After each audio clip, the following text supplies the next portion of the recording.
ವಿಜಯನಗರ ಜಿಲ್ಲೆ ಹೂವಿನಹಡಗಲಿ ತಾಲೂಕು ದಂಡಾಧಿಕಾರಿಗಳು ಹೂವಿನಹಡಗಲಿ ಮಳೆಯಿಂದ ನದಿ ತೀರದ ರೈತರಿಗೆ ನಷ್ಟವಾದ ಬೆಳೆಗಳಿಗೆ ಬೆಳೆ ಪರಿಹಾರ ನೀಡುವ ಕುರಿತು ಮೇಲ್ಕಾಣಿಸಿದ ವಿಷಯಕ್ಕೆ ಸಂಬಂಧಿಸಿದಂತೆ ಈ ಮೂಲಕ ಅಖಂಡ ಕರ್ನಾಟಕ ರಾಜ್ಯ ರೈತ ಸಂಘದ ಮನವಿ ಮಾಡಿಕೊಳ್ಳುವುದೇನೆಂದರೆ ಹೂವಿನಹಡಗಲಿ ತಾಲೂಕಿನಲ್ಲಿ ಆದ ಸತತ ಮಳೆಯಿಂದ ನದಿ ತೀರದ ಪ್ರದೇಶಗಳಲ್ಲಿ ಮಳೆ ಹನಿಗೆ ಬೆಳೆಗಳು ಭತ್ತ, ಕಬ್ಬು, ಅಡಿಕೆ, ಮೆಕ್ಕೆಜೋಳ ಸೇರಿದಂತೆ ಹಲವು ಬೆಳೆಗಳು ಹೊಲದಲ್ಲಿ ನೀರು ನಿಂತು ಬೆಳೆ ಹಾನಿಗೀಡಾಗಿದ್ದು ಸರ್ಕಾರದ ವತಿಯಿಂದ ಕೂಡಲೇ ಬ್ಯಾಲ ಉಣಿಸಿ 400 ಎಕರೆ ಭತ್ತ, ಮೆಕ್ಕೆಜೋಳ, 50 ಎಕರೆ ಕಂದಾಯ ತೋಟಗಾರಿಕೆ ಹಾಗೂ ಕೃಷಿ ಇಲಾಖೆಯ ವತಿಯಿಂದ ಜಂಟಿಯಾಗಿ ಸಮೀಕ್ಷೆ ನಡೆಸಿ ಬೆಳೆ ಹಾನಿಗೀಡಾಗಿದ್ದ ರೈತರಿಗೆ ಕೂಡಲೇ ಬೆಳೆ ಪರಿಹಾರ ವಿತರಿಸಿ ನೊಂದ ರೈತರಿಗೆ ಆಸರೆ ನೀಡಬೇಕೆಂದು ಅಖಂಡ ಕರ್ನಾಟಕ ರಾಜ್ಯ ರೈತ ಸಂಘವು ತಮ್ಮಲ್ಲಿ ಮನವಿ ಮಾಡಿಕೊಳ್ಳುತ್ತೇವೆ.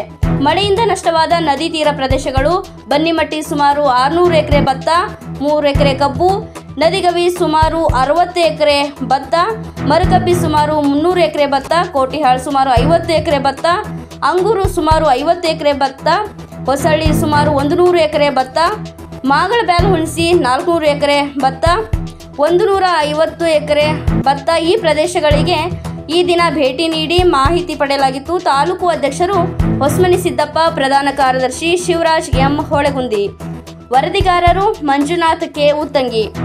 ಹೆಸರೇನ್ರಿ ನಿಮ್ದು? ನನ್ನ ಹೆಸರು ಪರಶುರಾಮ್ ಅಂತ. ಯಾವ ಊರು? ವಿಜಯನಗರ ಜಿಲ್ಲೆ ಹೂವಿನಹಡಗಲಿ ತಾಲೂಕು ಅಂಗೂರು ಗ್ರಾಮ. ಹೇಳ್ರಿ. 20 ಎಕರೆ ಹೊಳೆ ಮುಳುಗ ಆದರೂ ನಮ್ಮ ಊರಲ್ಲಿ ಯಾವುದೋ ₹1 ಪರಿಹಾರ ಇಲ್ಲ. 2 ವರ್ಷ ಹಿಂದೆ ಅನುಕೂಲ ಬಿದ್ರೂ ವಿಲೇಜ್ ಅಕೌಂಟ್ರು ಬಂದ್ರೂ ಯಾರು ನಮ್ಮ ರೈತರಿಗೆ ಯಾರು ಕೇರ್ಫುಲ್ ಮಾಡಲೇ ಇಲ್ಲ. ಅದಕ್ಕೋಸ್ಕರ ಬಡವರು ಮನೆ ಬಿದ್ದು ಸ್ವಲ್ಪ ಬಿದ್ದೋಗಿದ್ದಾವೆ. ಅದಕ್ಕೂ ಯಾವತ್ತು ಪರಿಹಾರ ಇಲ್ಲ. ಇಷ್ಟು ಹೇಳಿ ನಾನು 2 ಭಾಷೆ ಮುಗಿಸ್ತೇನೆ. ಜೈ ಹಿಂದ್, ಜೈ ಕರ್ನಾಟಕ.